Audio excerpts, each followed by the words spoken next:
and it's showtime from downtown Winnipeg. Buckeyes pass, a shot, they score! Shankly Connor scores! What a stop by Hellebuck! Nikolai Ehlers off the faceoff! Ground Control, the official podcast of the Winnipeg Jets, hosted by Jets TV.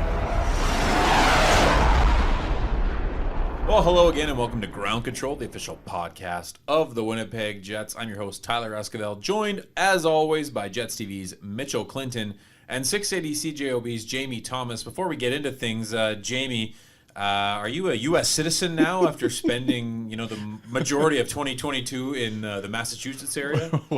I know a lot about the area around the hotel where the Jets were staying. Just let me tell you that. You know what? It was a wonderful experience, and it was a long experience. The fact that I couldn't get back into Canada was kind of frustrating after the 5 days that the CDC let me out of my quarantine situation. So we had been down there long enough, right? And then as the time went by, and back home here with my wife and 3 kids, a dog and cat, the stick kept snowing and it got colder and colder. So my easy little holiday was not, wasn't a thing to bringing up, I guess. So I was, honey, I have to sit here in this hotel room again. So I'm glad it's over, and now I have diplomatic immunity everywhere I go for a while. All right, lots to talk about on the podcast here. We'll obviously chat about that big emotional victory against the Minnesota Wild this week. And then lots to talk about the blueprint and finding success and keeping consistency. We'll talk about that. Chevy, he was in front of the microphone on Wednesday, meeting the media for a sort of State of the Union, as he usually does every year, sort of the midway point. So we'll hear a little bit from Chevy. We'll get your thoughts on that, Jamie, as well. And then to close things out, we'll look ahead to the games coming up for the Winnipeg Jets, some big divisional games this weekend upcoming. And Mitch, we'll just do a quick all-star game debrief, Kyle Connor's first ever trip to Vegas for the NHL All-Star Weekend. So lots coming up on the show. Mitch, let's start things off by going to a faraway land as of yesterday. Tell us about the Minnesota Wild and the Winnipeg Jets, a great game between the two division rivals. The production value just continues to grow. There we go.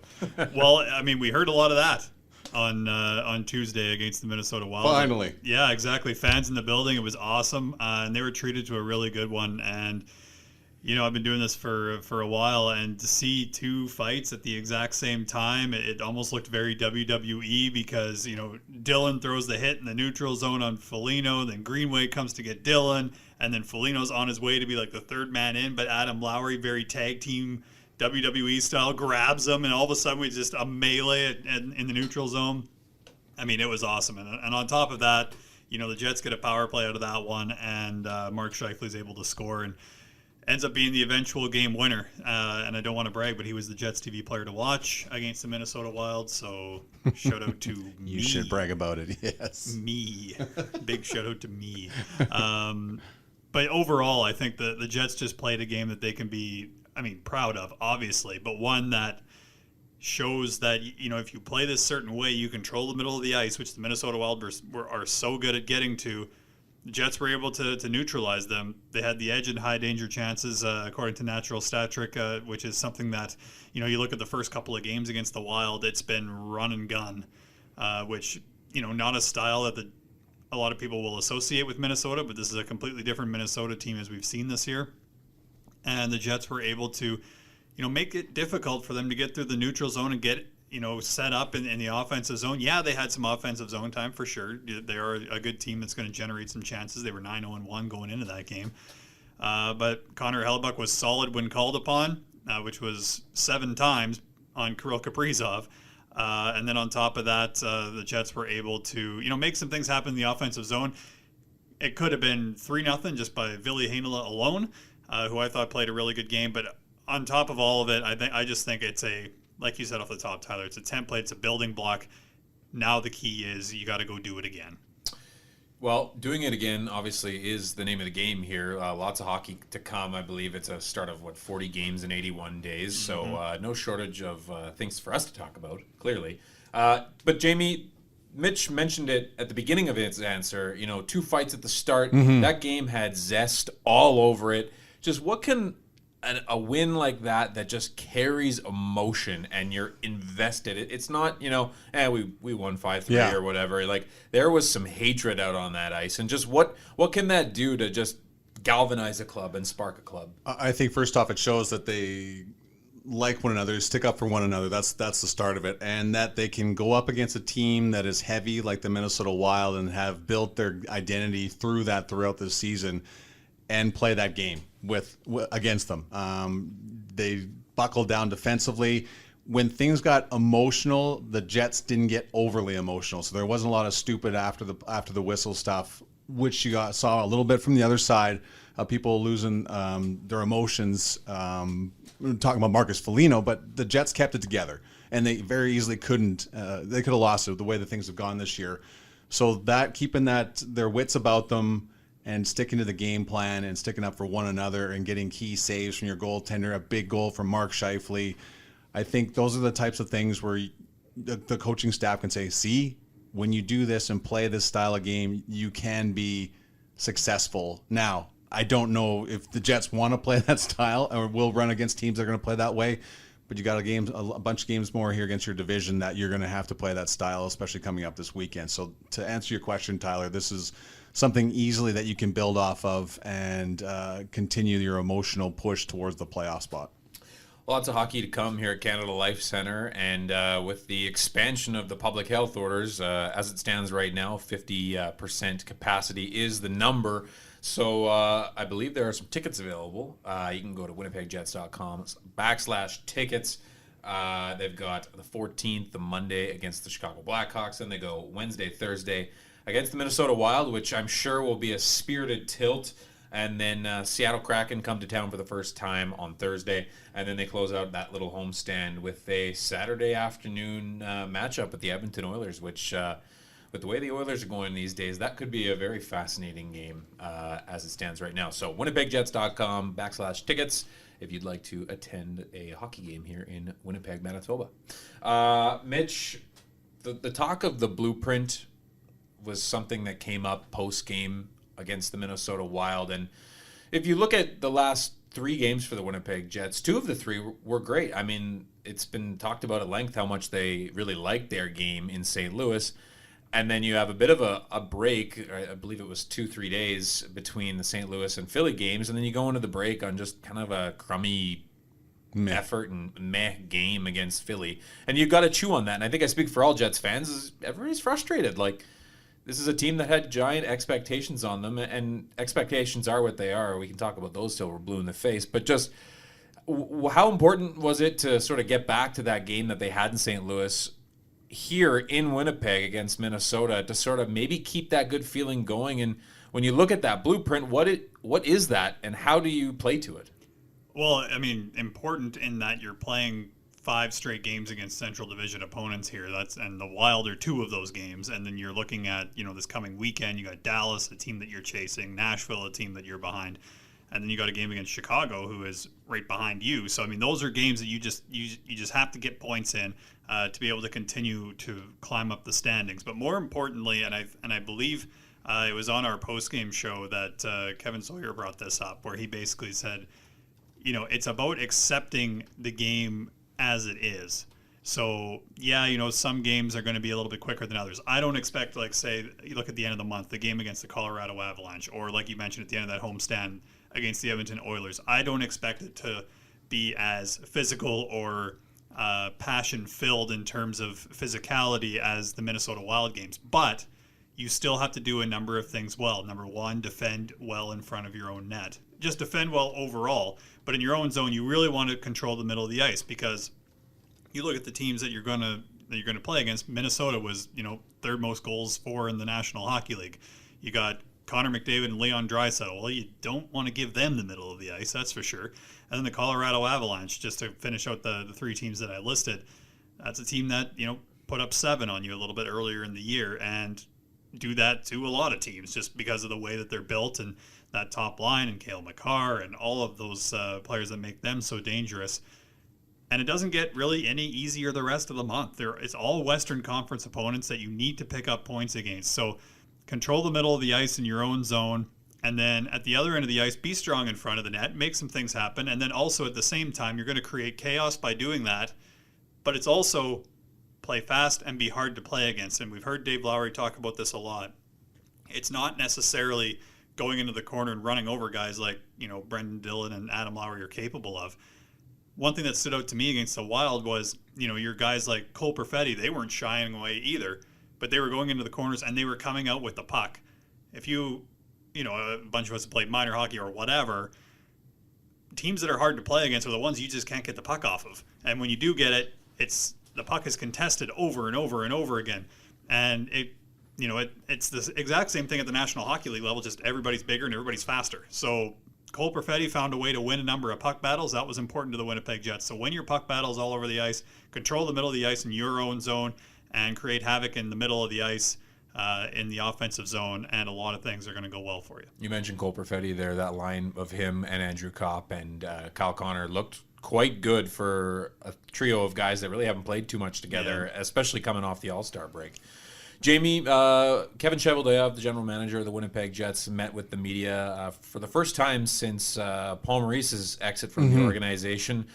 He provided an update on a number of things, which our listeners will hear in a little bit. You can check out the full interview on winnipegjets.com, the video section. But just your thoughts on what Chevy had to say. There was a number of topics covered, including just the season so far, the trade deadline that obviously looms in a few months. Just what did you think from the general manager? I think first off, he made it clear that there's nobody pushing a panic button right now within the organization. They realize there's a long road here ahead and a lot of games to get back into the playoff conversation in the Western Conference. So it's easy, to go, okay, if things don't go well, are you thinking about doing this? And Chevy made sure to cut that short too, right? When he was asked that type of question, they're not thinking about that because they're just focusing on what's going on right now. I think he acknowledged all the challenges this team has gone through this year, how he's had to balance the salary cap when certain players are out with COVID. And I think that's one of the things we overlook. We look at the roster and go, oh man, how hard is that for the coaching staff to piece together this guy? It's a lot of a headache too as well for Larry Simmons and Kevin Cheveldayoff to make sure they're salary cap compliant and have the right roster. And you got to keep leaning on the Manitoba Moose a lot through this whole part too. So there's a lot of headaches going all over the place whenever COVID comes into the situation too. So there's a lot of comments. I felt he handled himself very well. I don't think things got off the rails too much in terms of pointing fingers of what's going on here. I think Kevin did a great job of putting things right back on the track of where things are, that they're still feeling very good about where they are, or feeling good about their opportunity to get back in the playoffs, and acknowledging the great games that they played in Boston and St. Louis and Pittsburgh and the game against Minnesota the other night, that they do have the capabilities to play against the elite teams in the National Hockey League. And I think as a general manager, and certainly for the management group, they have to be wondering, why would we give up now or start thinking about next year when this group can play this type of game? We just want to see the consistency come in. And he also made sure to acknowledge the job that Dave Lowry and the coaching staff have done keeping this all together. Yes, they're out of a playoff spot, but they've kept things, upbeat, and they've kept things in a situation where the Jets can play a game like they did last night. Not to mention the Manitoba Moose and their group as well. I mean, they're sitting fifth in the AHL as we record this, and another thrilling overtime victory on Tuesday. So things aren't all bad, I think, is what was communicated. And just organizational depth, right? Exactly. The one thing that struck me is he used the word anxiety when it came to the COVID situation, and I understand what he's talking about. And both he and Dave Lowry have talked about the Josh Morrissey situation where he comes in for 5 o'clock and then he's told he can't play. Like, that's a microcosm, I think, of what's gone on with COVID, especially this trickle-down effect that the club has kind of run into. But hopefully we're on the other side of that. You'll hear from us in a little bit. Right now, you'll be listening to a few clips from Kevin Cheveldayoff's media conference on Wednesday, about 8 minutes worth. And as always, thank you to our local media for helping us generate a little bit of content. So without further ado, here is your general manager. Shop where the players shop. Jets Gear and TrueNorthShop.com are your authentic team stores. Make sure to stock up on all your favorite Winnipeg Jets and Manitoba Moose merchandise today.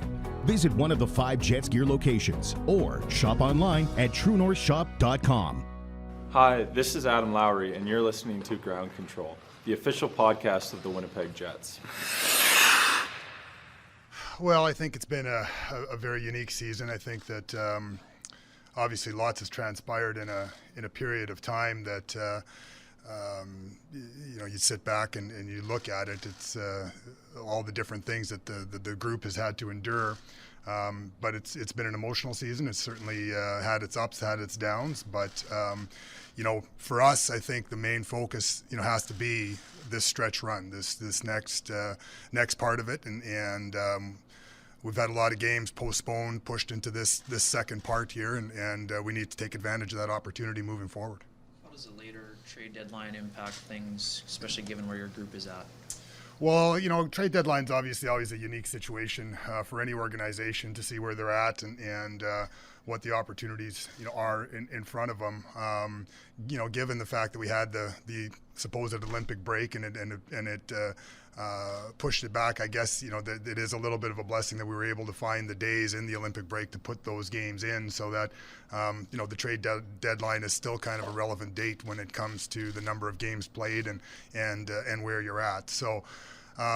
For us, it's again, we've got a lot of hockey to play before the trade deadline here yet. So there's lots of runway here still for us to do the things we need to do. The injuries and all the stuff that's been happening, maybe it's been hard to get a look at the job Dave Lowry has done because there's been so much outside stuff he's had to deal with. But what's your take on how he's handled those challenges and just being behind an NHL bench as a head coach for the first time? Well, I thought he and the staff have handled the challenge as well. I think that again, it was an emotional time, I think, for everybody when things transitioned. But at the end of the day, we still need to find results here. And I think when transitioned, we were 3 games over 500. Obviously the Washington game happened that day, so now we're 2 games over 500. So. We need to find a way to make some progress, and that's where you wish that some of those games, like the Washington game or even that Boston game where they score the late power play goal, like you'd like to either grind another point out of there or get some reward for the game in Pittsburgh.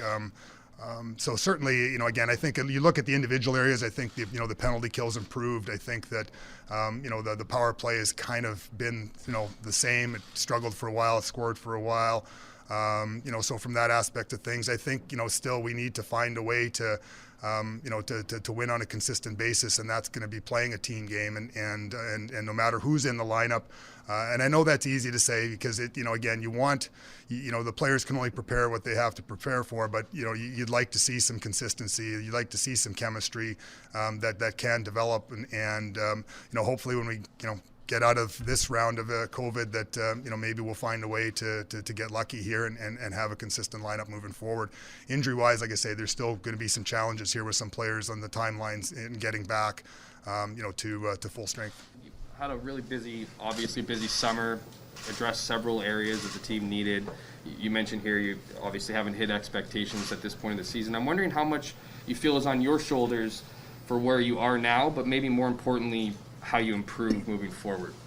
Well, obviously, when you're the general manager, it's always on your shoulders. It's you feel responsible for all aspects of your organization, whether it's the on ice product here, the on ice product with the Moose, the level of prospects in your system, again the lack of draft picks that you've had over the few years to try to chase it down, of which you wouldn't change anything of it, but there's always a price that you kind of pay. And for us, we're in an interesting situation. We made those trades during the summer to address those needs. We knew that we were going to be up against the cap.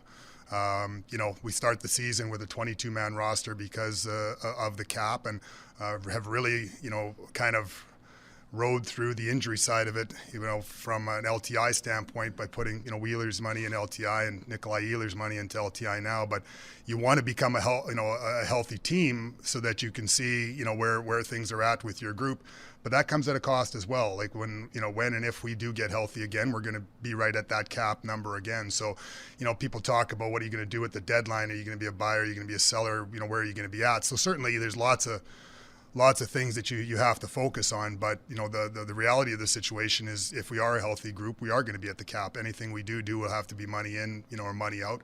I think for us, for me, my focus, throughout this whole time has been to try maybe to find hockey deals. If there's some hockey deals out there that can come into play. A lot of times they're tougher to maybe do during the season. So maybe it's those are things that you're going to be doing in the off season. But certainly our focus, full and foremost, is now. And if there's a way we can improve the team or an area of the team right now through a hockey trade, or then we're going to certainly look at that. Things don't improve over the next month as the trade deadline comes up. Are you prepared to be sellers? Are you prepared to do a shakeup, just given, or is that too drastic in one half season? I think it's too premature to sit here and say where things are going to go, because again, I think that you can fall into that trap very, very easily of trying to look too far ahead. As a management group, you're preparing all the time for different things. We had our pro scouting meetings in Philadelphia. After the St. Louis game, we had 2 days off on the road, so unique situation where we could bring our scouts in maybe and have a face-to-face meeting with them, which was good. And so we discussed a lot of different things, but again, to try to sit here and crystal ball where things are going to be and what your mentality is going to be, when things are still 6 weeks away and so much hockey that we have, in front of us, it's tough to say right now. But again, I like to think that we're going to see more of these kind of grinder games as we continue to get going. But it's going to be a challenge. I think one of the things that is going to be a challenge is obviously managing the fatigue, but the non-practice factor, I think, is going to be it's going to be difficult, because you have to balance things in in the National Hockey League, the rest, but you also have to find the way to keep sharp.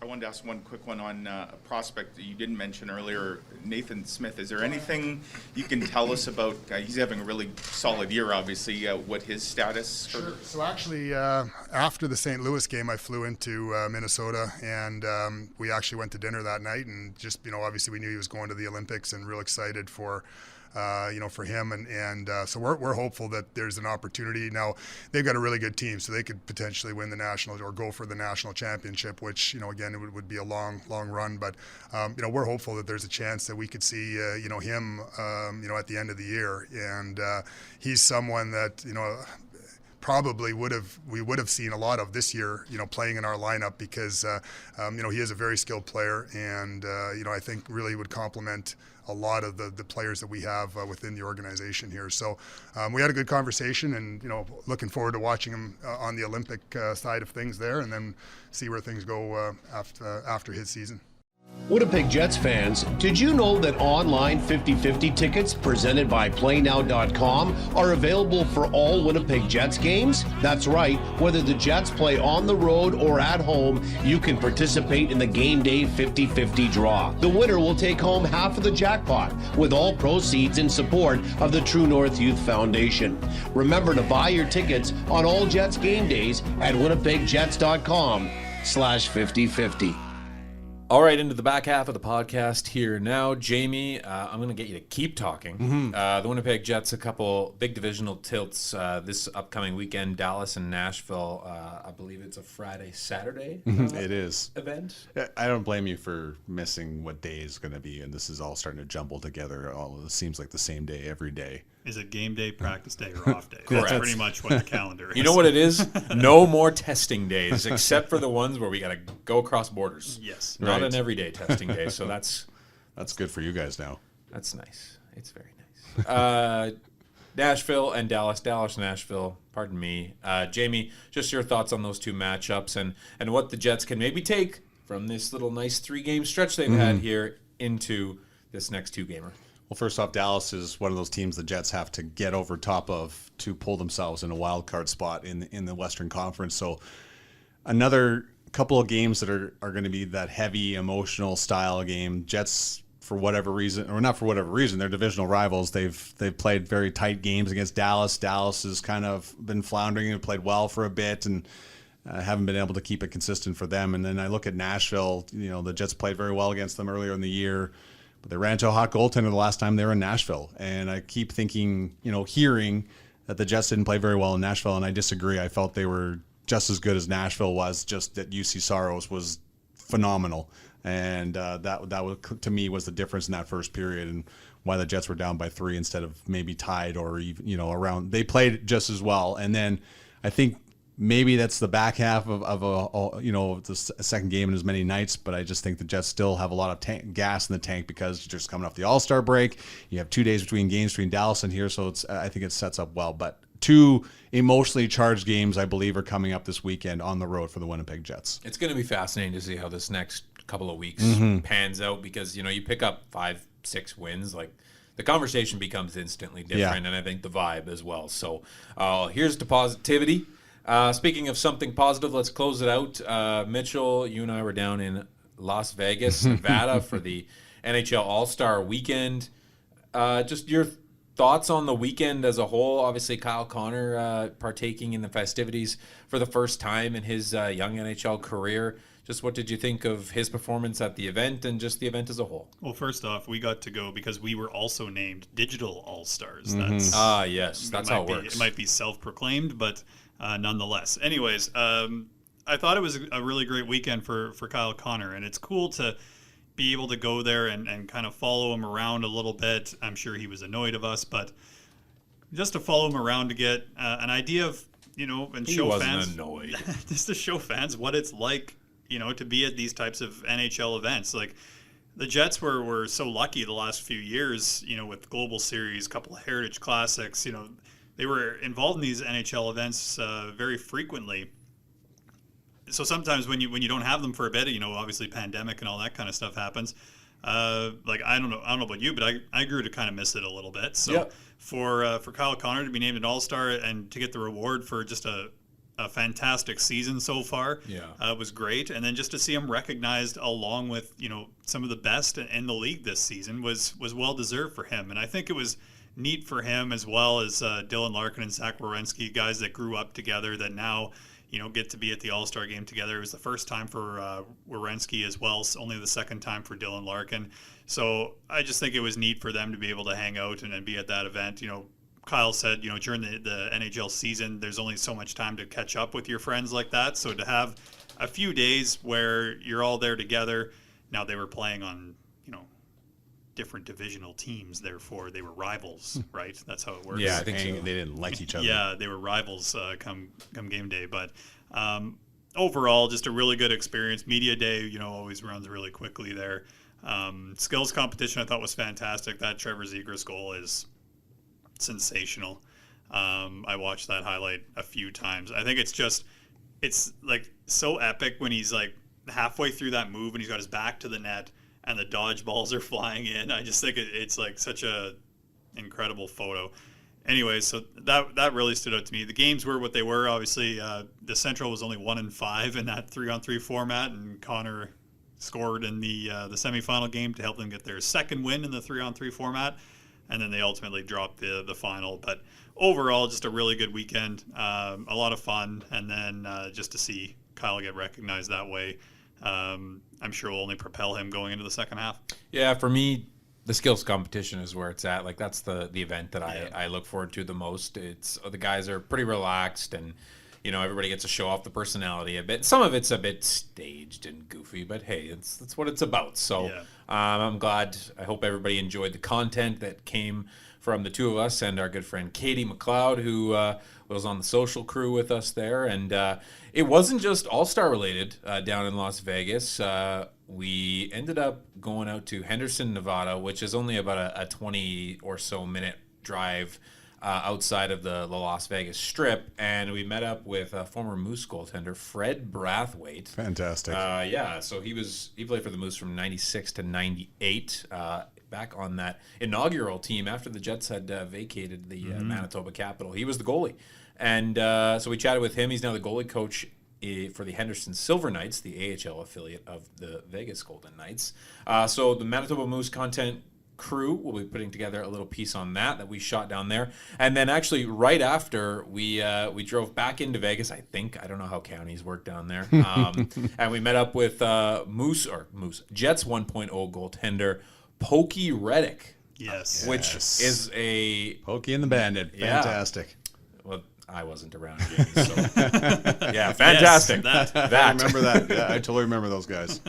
So yeah, we chatted with him as well, and some great conversations. So we'll have a bunch of content coming from that, including some Black History Month feature pieces as well, given that those two gentlemen are black and played in the NHL. So a great natural tie-in there as well. So WinnipegJets.com and all our social channels, you'll be seeing those pieces soon. Again, that just about wraps it up, I think. I think so. Yes. I think that's fair. That's fair. Any more old time stories to show how old you are? Can we wait till the next podcast? I have some more time to think about it because my memory ain't what it used to be. So thank you for that opportunity. Enough said. All right. All right. It's time to go home, I think. Yeah. Okay. Yeah.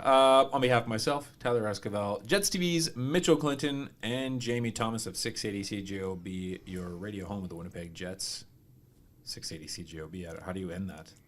Power 97. Oh, and Power 97. Yeah. Right. Yeah. All right. That's enough. Goodbye. Have a great week. This has been Ground Control, the official podcast of the Winnipeg Jets, hosted by Jets TV. For Jets news, videos, and more, head to WinnipegJets.com. Proceed when able.